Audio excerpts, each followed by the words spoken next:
Welcome to the 360th episode of the Reading and Writing Podcast. Stay tuned for my interview with fantasy writer Evan Winter, author of the new novel, The Fires of Vengeance. And stay tuned after the interview for a brief excerpt from the audiobook of The Fires of Vengeance. Now stay tuned for the interview.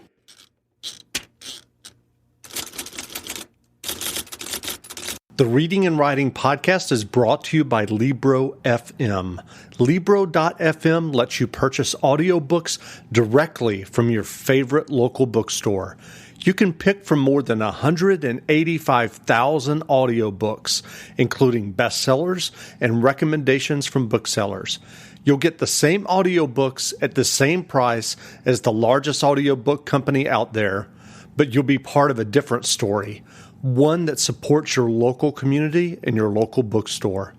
If you're new to audiobooks, they're the perfect way to get more books into your busy life. You can listen during your commute, while doing chores, walking the dog, or just relaxing at home. All you need is a smartphone and the free Libro.fm app. If you already love audiobooks and don't know what to listen to next, check out recommendations and curated lists from people who know audiobooks best, your local bookseller. Here's your special offer from the Reading and Writing Podcast. Get 2 audiobooks for the price of one today with your first month of membership with the code RWPodcast at checkout. This offer is only valid for new members in Canada and the U.S. Check out Libro.fm today. Welcome back to the Reading and Writing Podcast. My guest today is Evan Winter, author of the new fantasy novel, The Fires of Vengeance, which is the second book in the series that Evan started with his debut novel, The Rage of Dragons. And this is the second time I've interviewed Evan. If you want to hear our first interview, you can check out episode 249 of the podcast. Evan, welcome back to the podcast. Hi, and thank you so much for having me. It's an absolute pleasure to be back. Thank you. Sure. Well, if someone hasn't heard about your novel, The Fires of Vengeance, yet, how would you describe the novel?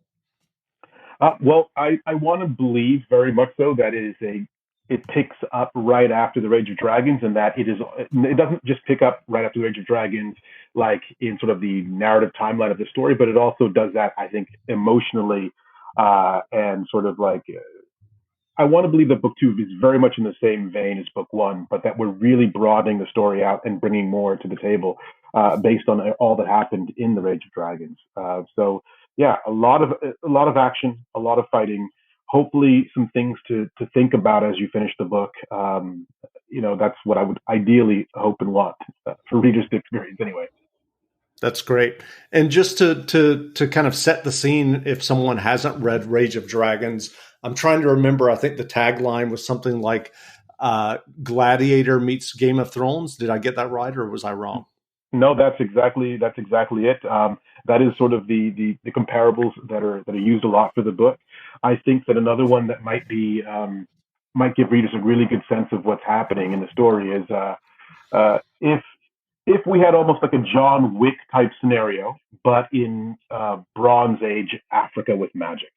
I think would give people the sense of what they're sort of probably about to step into. So yeah, it's a story about a swordsman who is grievously wronged, and to a fault, that swordsman decides that they will have vengeance.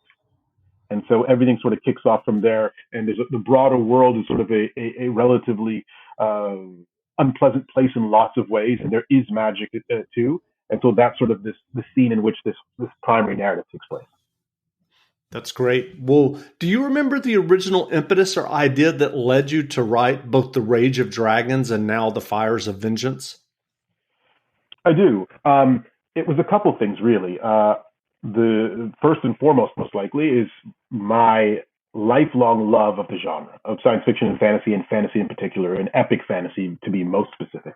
I've always loved those stories, and I wanted to tell one of them that I couldn't easily find on the shelves. And part of the reason that pushed me beyond just wanting to tell it and then trying to tell it was that I'd recently, shortly before I started writing, I'd had a son, and again, I couldn't find stories that sort of included in a primary focus. I couldn't find epic fantasy stories that included as a primary focus people who looked like me, who looked like my son, who looked like my family. And so I really wanted to tell the kind of story that I would have loved to have been able to find in a library when I was growing up, and that I could have maybe picked up and really fallen into, because I would have had a chance to see someone who reminded me of me, my own family, the place I grew up, the type of sort of loose storytelling traditions and myths that I'd heard growing up, and sort of incorporated all of that into a narrative. That's what I was excited about the most, and what I wanted to try and do, while also fully acknowledging that I grew up reading in sort of the Western epic fantasy tradition. So obviously, a lot of what I'm doing it fits within sort of that tradition, because there's no escaping that for me, because that is what I understand fantasy to be. And so I'm within that tradition, but trying to sort of find a little place for me and mine, and hopefully the universal sort of human condition means that any reader from anywhere can connect to it on some level. And given that, as you just explained, writing an epic fantasy series that reflected you and people who looked like you and your son, what has been the reaction of readers to both Rage of Dragons and now Fires of Vengeance? Yeah, that's a good question.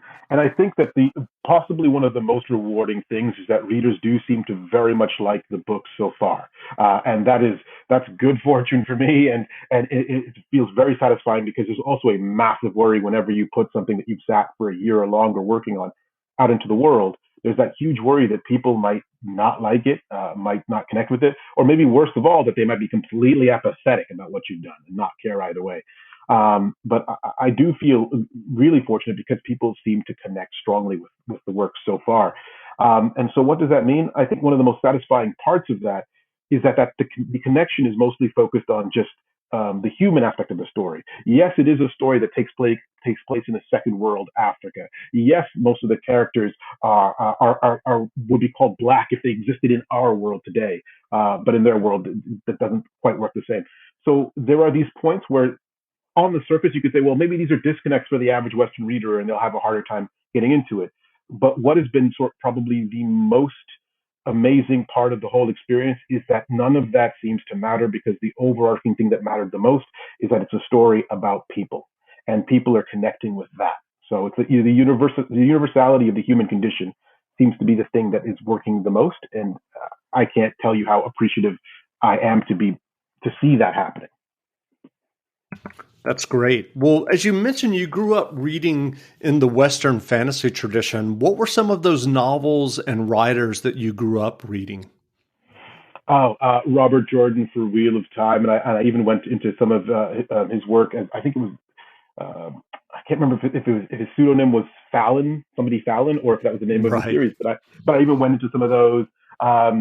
Grew up reading R.A. Salvatore, of course, and loving a lot of those books, and falling in love with Drizzt as a character, and sort of Drizzt's more sort of philosophical bent into the story. Yeah. So what else did I sort of like just devour? I mean, as I got a little bit older, George R. R. Martin and A Song of Ice and Fire that was a mass. It just felt like a leveling up in my own personal understanding of what fantasy could be, because he was pushing to say that it's not always just about the good guys versus the bad guys. It's about people doing their best in difficult situations. And I don't know, something about the way that he wrote and he writes really, really captivated me, and sort of added an extra layers of complexity to what I understood characterization in fantasy could be. And I very much appreciated that as well. Sure. Well, for those listeners who don't know, you originally published The Rage of Dragons as a self-published novel, as an ebook, and it took off, attracted a lot of attention, and then you signed a deal with Orbit, who ended up re-releasing The Rage of Dragons. Given your experience with The Rage of Dragons, how was the writing process for The Fires of Vengeance? Did you feel a lot of pressure on yourself, given that you found so many readers who responded and reacted well to The Rage of Dragons? Yeah, that's another good question, and I think that there's sort of that cliche about book twos or album the second album that comes out from an artist being the most difficult, and I did definitely find that The Fires of Vengeance was a difficult book to write, and strangely enough, it wasn't even because of the content or struggling with the actual writing. Like you're sort of like hinting at, it's all the stuff around the writing that starts to kind of intrude on the world of of, of the writing. So book two was definitely hard. Having to write to a specific deadline just changes the way things feel about doing the writing. Understanding that there's an audience out there who's reacting online to book one, and if I want, I can go in and see a lot of those reactions, both positive and negative. Also makes writing book two a little bit trickier, especially when you've never had that experience before of there being a public reaction to the thing that you've done in that way. So yeah, book two was hard, but I also think that it was very satisfying to get through it and to get it done. And I feel that I've done a better job for me with book two than book one. I do feel like I've learned from the experience of Rage of Dragons, and that learning has gone into Fires of Vengeance. It's up to readers to decide whether they agree or not with that, of course. But I do feel even happier with book two. That's great. Well, you mentioned just briefly in your answer there that there have been some people, probably just a few, who didn't react as well. I'm curious, as a writer, how do you handle that? Have you kind of I know some writers just refuse to look at uh, um, online reaction that's lukewarm or even negative. I'm curious about yourself. I mean, if you read something like that, how do you go back to the computer and not let it impact you? Yeah, again, that's another great question and a tough one. I think having to sort of pour your soul out on the page as best you're able, and then have people react to it. But one of the things that I firmly at this stage believe, I'm willing to be either proven wrong or learn something new, so I think differently. But right at this moment, as we're speaking, my current belief is very much that it's almost impossible to objectively rate or measure something like the quality of writing. So much of it depends on who the writer is writing for, the intended audience. And the intended audience brings a whole slew of baggage to the reading of any material. They bring their background, their class, their culture, their political perspective. They bring so much to the writing. And so my goal is always to try and write for myself, to write something that I will love and adore. And that does two things. Number one, it armors me against criticism, because when somebody says, well, I don't like this, a part of me goes, I love it. And maybe that's enough. Like maybe it's okay if that person doesn't love it. And then the other thing that happens is also the people who connect with the material really feel like, I tend to really feel like I have a strong connection with them because we probably read the same way. And the trick of this is always just, if you're writing for yourself that sort of intently, um, you'd never know if there's going to be enough of an audience who reads similarly enough to you that the book can be financially viable. And that's sort of the hard thing about that. But I've been fortunate enough that the book has found readers, and enough readers that I get to keep writing in this series, that I get to keep going. So my goal is to make sure that I continue to write for myself and make myself happy with what's going on, because there do seem to be readers who are aligned enough with that sort of perspective that I have, that it's working out. I mean, I even do, as a sort of a technique, one of the things I even do when I'm writing is the books are all broken up into many scenes for me. I'll actually go back once the entire draft is done, and I'm very mercenary, and I give each scene a rating out of 10. And if any individual scene falls below an 8 on the how awesome do I personally think this is, how much do I enjoy this scene, then I rework it until I can get that scene over an 8, so that the entire book, if no one else likes it, I love it, and then that helps me out with all that. That's a great system. I don't know if I've heard any writers articulate it exactly the way that you did, of rating it and trying to get it above an 8. I'm sure that impacts the readability and the excitement that people find in your books. Well, the overarching series, the name of the series is The Burning, and you've said publicly in interviews that the series will be 4 books is what you're planning. Have you plotted the arc of all 4 of the books? I have. I'm a big outliner, and it just makes the work easier for me. It means that when I'm sitting down each day to write, I know exactly what's meant to happen in that scene. I know the characters who are in the scene. I know all the story beats, and that just is helpful for me. It makes me feel more comfortable in the chair, so I'm not sitting there trying to figure out plot and character arc and world building and then dialogue all in the moment in my head. That would be really difficult for me.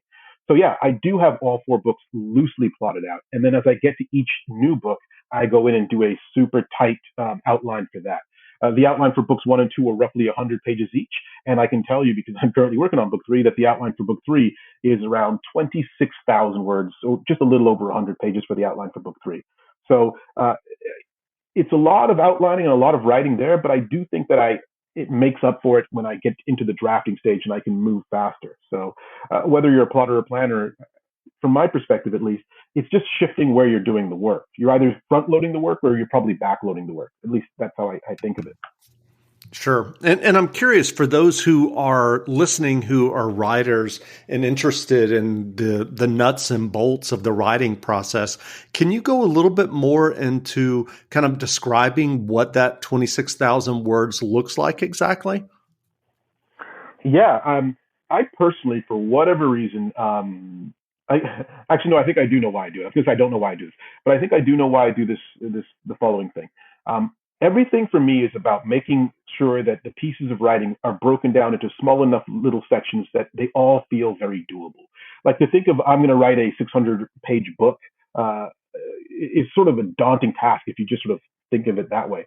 So one of the first things I do is I break down each book into four acts, not three, because the problem that I had with the three-act structure is that it goes the first act is 25% of your book, the last act is 25% of your book, and the middle, where most books start to struggle and slow down, is 50% of the entire novel. And that big 50% chunk just felt a little bit too daunting to me. So again, I broke that up into two pieces. So I have a four-act structure for all of the books. There are four books in the overall series. So there's another four-act structure there. And then within each act, I break that down into four more pieces. So it's always about sort of this breaking into quarters for me, so I can understand each individual piece more clearly, and I can wrap my head around what I'm trying to achieve in those individual pieces.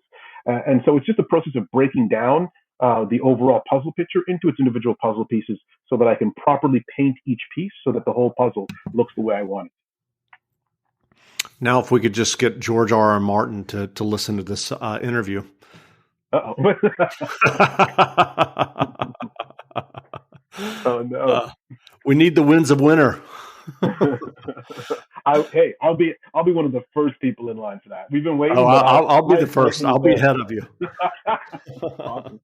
Yeah. So I'm curious. You talked about earlier, kind of the motivation behind writing the first novel, The Rage of Dragons, and your thought process behind kind of putting your own spin and unique take on this Western fantasy tradition that you had grown up reading. I'm curious, what was your writing journey before that? Did you just decide, like, I want to write a fantasy novel, and then you started thinking about, um, your spin on it, or had you done any writing before you sat down and started working on The Rage of Dragons? Yeah. Since I was a little kid, and I'm going to go deep into the cliche territory here, but since I was a little kid, the first thing that I'd ever wanted to be once I knew that people had to actually work for a living was to write stories. I fell in love with stories early and wanted to do them from the beginning. But as I got older, I kind of fell out of that because I thought to myself, this is not something that reasonable people or real people ever get to do. Like I didn't understand how someone got to write stories because there was no, you could go to school to be a doctor to a certain extent, or a lawyer to a certain extent, or a teacher. You can't really go to school or get an education that makes you that spits you out on the other end as an author. So I started to kind of give up on that career path, especially since I didn't see very many authors who looked like me in the space that I wanted to be in, which was epic fantasy. So again, that starts to make it also feel more impossible because you have nothing that you can look to and point to and say, I can see myself there. So what happened as I sort of fell out of the idea of I'm going to be an author because I just didn't think it was reasonable or possible, was I started to figure out, well, what can I also do that brings me close to storytelling where there's maybe a bit of a clearer path? And the path wasn't that clear in the end, but I ended up in filmmaking. and I worked my way up to camera department on music videos and commercials. I ended up directing music videos for years and years, did a couple of short films. And the ultimate goal was to try and become a movie director. That was sort of the holy grail there. But one of my smartest friends, when I was telling him about my goals, he sort of gave me a piece of advice that I still hold to this day. He said, think about the people who are where you want to be, and think about the way that you imagine they're most likely to live their lives. Do you want that life? And with absolutely no shade to this particular director, because I think they're brilliant and they do amazing work. Peter Jackson was doing Lord of the Rings at the time when I was really sort of thinking to myself, I want to be a movie director. And I watched the behind the scenes of Lord of the Rings, and I saw that man lose tons of weight, live out of trailers for months on end, be away from family for a long time, even though he works with some of his family members.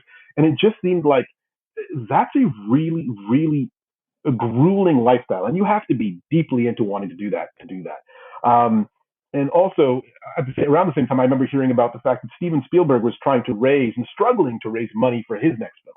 And I was like, if Steven Spielberg has to struggle to raise money for his film, and that's a large part of his job, is just running around Hollywood trying to get people to give him money just to be able to make the thing, to tell the story. I didn't think that was for me, to be honest. And I don't have many of the sort of the advantages that someone like Steven Spielberg has, even. So I thought this is an awful path for someone like me to go down. So continued directing music videos, ghostwriting for other writers in terms of treatments for their music videos, and having to write my own treatments as a music video director as well. We have to pitch the story for music videos in the field. That's how it works. So I'd been writing professionally for 15, 20, almost 20 years, but in a different capacity. And then, finally, when I sat down and I decided that I was going to write this story, I had that as my background. I had a constant love of storytelling. I had about 15, 20 years of writing professionally, but in a very different capacity as a bit of that background. And I tried to apply everything that I learned over those years into telling the story I really, really, in my heart of hearts, wanted to tell. Gotcha.